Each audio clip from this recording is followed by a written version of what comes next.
일단 이 문제를 풀었다는 전제해서 이제 설명을 들어가면요.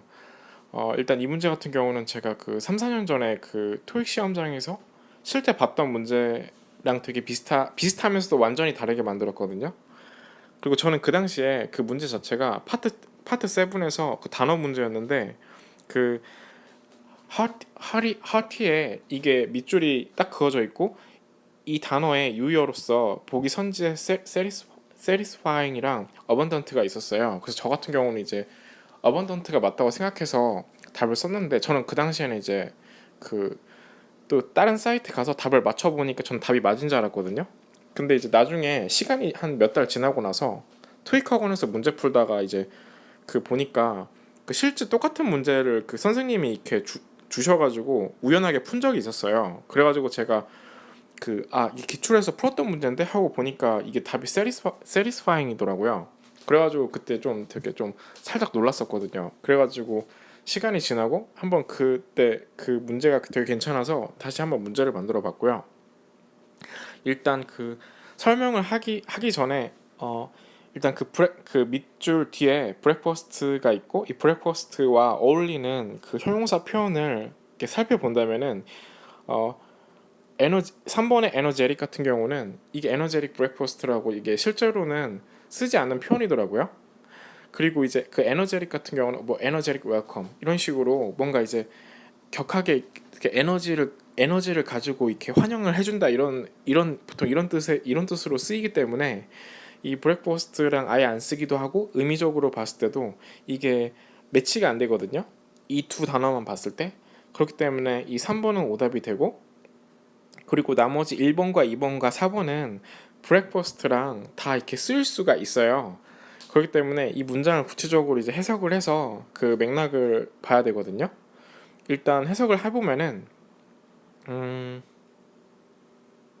그 하루 동안 그 6번을 되게 나눠가지고 작게 음식을 먹는 대신에 그 아침은 어떻게 먹고 점심은 적게 먹고 그리고 저녁은 적게 하루를 이렇게 지내는 게 훨씬 나은 것처럼 보인다 이런 말이거든요.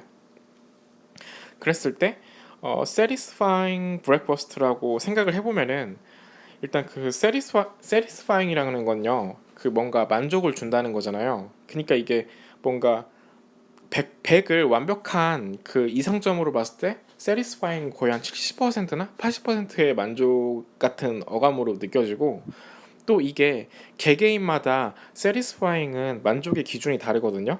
그러니까 어떤 사람은 아침에 그냥 시리얼 같이 조그마한 거 먹는 게 그게 만족스러운 뭐 아침 식사라고 얘기하시는 분들도 있을 거고 어떤 분은 그냥 커피 하나 마시는 분도 있을 거고 어떤 분은 되게 그냥 아침에 고기를 구워 먹는 게 자기한테는 그게 만족스러운 브렉퍼스트가 될 수 있잖아요.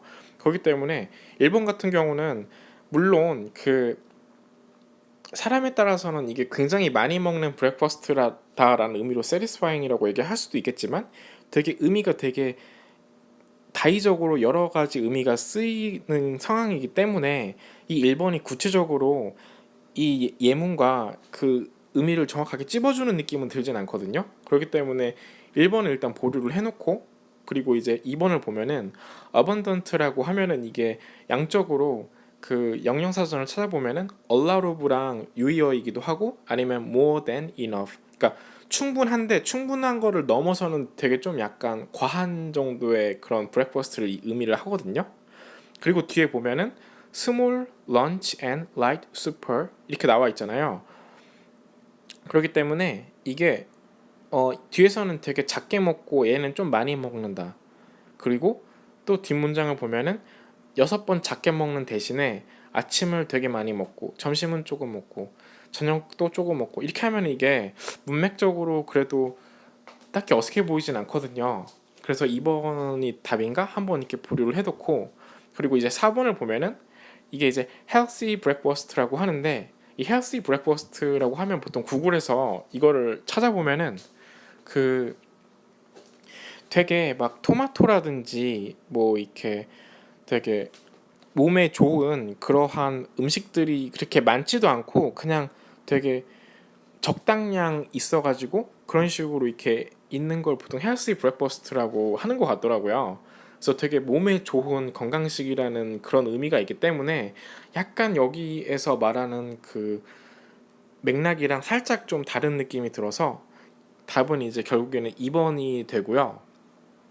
그리고 이제 이 맥락 그리고 이 문장에서 약간 그 좀 약간 더 설명을 드려야 되는 부분이 있어서 보면은 일단 수퍼 같은 경우는 그 like 수퍼가 보니까 이게 저녁 식사를 수퍼라고 하는데 여기 이 맥락에서는 디너를 써도 상관이 없어요.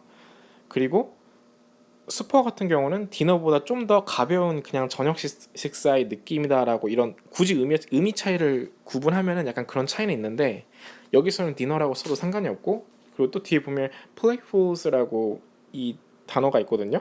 이거 같은 경우도 그냥 meals 그냥 식사라고 그냥 써도 어차피 문맥적으로 그 완전히 거의 일치하거든요.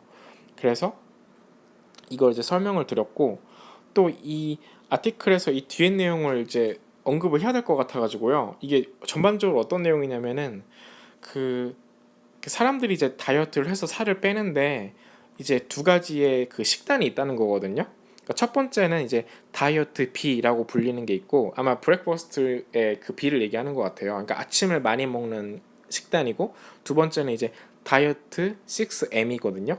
이 같은 경우는 6M이 밀이니까 그 6번의 그 작은 식사로 골고루 이제 하루 종일 먹는 두 가지의 그 다이어트 그 식단에 대해서 비교를 한 연구였고 근데 이제 이 논문을 보니까 그 다이어트 그러니까 그 사람이 비만과 관련해서 그 보통 설명을 할 때 그 혈당 수치랑 그 혈당 수치하고 그 비만이랑 그 어느 정도 상관관계가 있는 것처럼 보이거든요.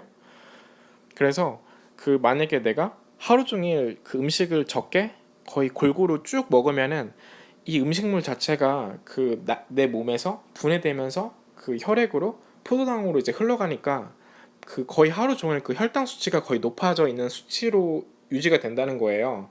근데 아침만 많이 먹게 되면은 그 당시에는 이제 혈당은 높을지 모르겠지만 그 이후에는 거의 혈당 수치가 낮은 수치가 되니까 이게 그 비만과 연관성을 봤을 때 오히려 더 살이 빠졌다는 이야기거든요. 그래가지고